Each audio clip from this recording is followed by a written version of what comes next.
Assalamu alaikum. Урматтуу Сахалин жергесинде эмгектенип жүргөн биздин кыргыз бир туугандар, боордоштор, мекендештер, аман жүрөсүздарбы? Биз сиздерге видео кайрылуу кылып атканыбыздын себеби, урматтуу туугандар, Садыр Жапаровду колдоо штабы мына Сахалин жергесинде ачылды.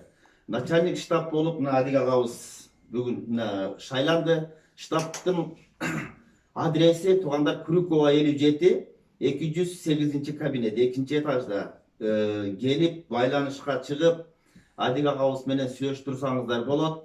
Анан консулга барып, 2-3 сүрөт паспортуңуздарды көтөрүп барып, сөзсүз каталыңыздар, урматтуу туугандар. 10 январда Кудай буйруса сиздер үчүн, биздер үчүн, элим, жерим деп мына түрмөгө отуруп чыккан биздин ушул лидерибиз Садыр Жапаровду колдоп бересиздер деп биз ишенебиз, урматтуу туугандар. Келечеги үчүн, ушу балдарыбыздын келечеги үчүн, кыргыз мекенибиздин келечеги үчүн туугандар Садыр Жапаровду баарыбыз колдоп алайлы.